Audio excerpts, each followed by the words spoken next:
योजना मनीष गिनाते नहीं सिंह, बता आप पाएंगे। आरोप लगाते रहिए, चाहे दबाव किसी का भी हो, लेकिन अब तो एक्शन मोड में दिख गई है। चुनावों को लेकर अब फोकस हो गई है यहाँ पर। योगी गवर्नमेंट मंथन आज चल रहा है। जिन फैसलों को लेकर सड़क पर विरोध चल रहा था, वो फैसले वापस ले लिए गए हैं। पूजा जी, बर्बाद गुलिस्ता करने को एक ही उल्लू काफी है। अंजाम गुलिस्ता क्या होगा, हर साख पे उल्लू बैठे। जो भारतीय जनता पार्टी दूसरों के घरों में आग लगाने का काम करती थी, आज इनका पूरा दिल्ली से लेकर के लखनऊ तक और लखनऊ से लेकर के आसाम तक जलने को तैयार है। इनका न संगठन बचेगा न इनकी सरकार बचेगी। एक बात।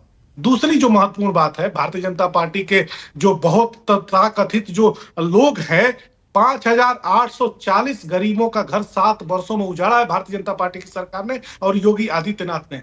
क्या उन गरीबों का पाप इनको नहीं भोगना पड़ेगा? क्या वो गरीब जिन्होंने श्राप दिया है, उनके श्राप से क्या भारतीय जनता पार्टी बच पाएगी?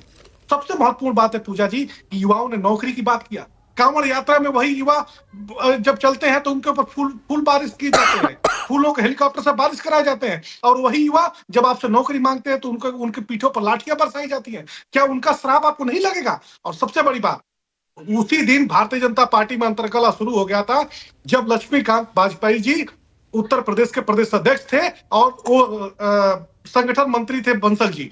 दोनों के बीच में जो टकराव हुआ 14 में अच्छा रिजल्ट आने के बाद से लक्ष्मीकांत वाजपेयी जी को किस तरह से हटा दिया भारतीय जनता पार्टी ने।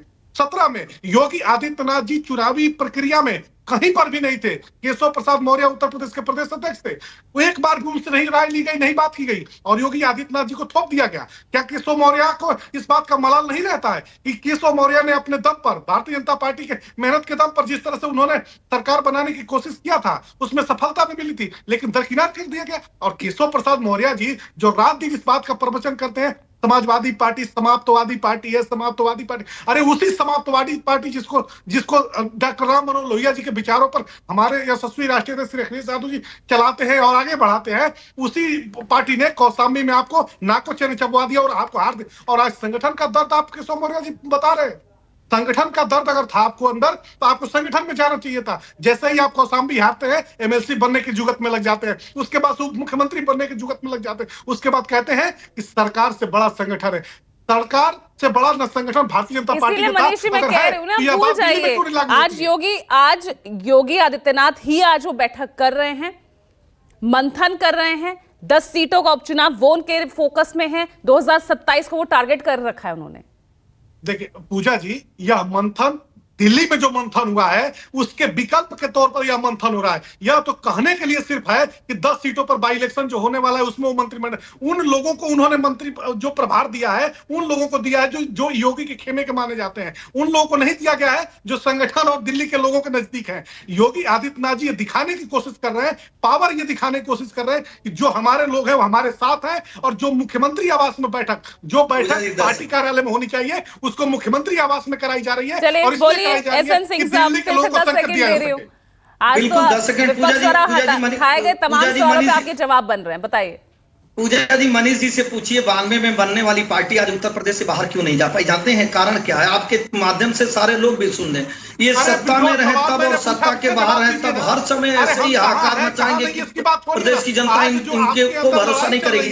अरे जिस मुख्यमंत्री के पिता स्वयं कहते हैं कि हम इस मुख्यमंत्री पर भरोसा नहीं करना चाहिए। जहां माइक छीना जाता है, जहां खेमे में बढ़ जाते हैं लोग, शिवपाल गैंग के सारे लोगों को एक साथ निकाल दिया जाता है। बाइट देकर अखिलेश यादव जी कहते हैं कि मैं बस्ती के विधायक को इसलिए निकाला या गाजीपुर के विधायक को इसलिए निकाला कि वो नेताजी के खेमे के और शिवपाल जी के खेमे के। तो ऐसी चीजें होती रहती हैं। आपके भी तो कार्यकर्ताओं में इतना असंतोष है, वो क्यों है? नहीं बिल्कुल। बाहर से आए लोगों को आपने तवज्जो दी। चौथी बात सुनिए ना, हमने तो पूरे भारत को तवज्जो दिया। 7% वोट हम पाते थे तो 7% लोग हमारे साथ थे। आज 63% लोग भारत के हमारे साथ। में एक सवाल पूछना चाहूंगा प्रियंका जी से और मनीष जी से। आप बताइए, मध्य प्रदेश में किसकी सरकार, राजस्थान में किसकी सरकार, छत्तीसगढ़ में किसकी सरकार, आज बिहार में किसकी सरकार, उत्तर प्रदेश में किसकी सरकार, उत्तराखंड में किसकी सरकार, असम में किसकी सरकार, लगभग 14-17 जगह भारतीय जनता पार्टी की सरकार, उसके बाद भी कह रही है कि भारतीय जनता पार्टी हार गई। और जो उत्तर प्रदेश से बाहर नहीं जा पा गया, जिसकी मध्य प्रदेश में जमानत जब्त हो क्या बात जाती कर रहे हैं? आपके नेता, मंत्री, विधायक सब जब सवाल खड़े करेंगे तो सवाल तो पूछे ही जाएंगे ना। और क्यों ये सब अभी हो रहा है? लोकतंत्र में तो सवाल खड़ा करना चाहिए ना। दबाव तो है ना, ये परिवार की पार्टी तो है नहीं। नतीजों में जो प्रदर्शन रहा, सवाल तो खड़े हुए होंगे। पीयूष मिश्रा, मैं कह रहा हूँ पीयूष जी, मिश्रा, लोकतंत्र में तो चलिए उनको भी मैं जरा इन कर लेती हूँ।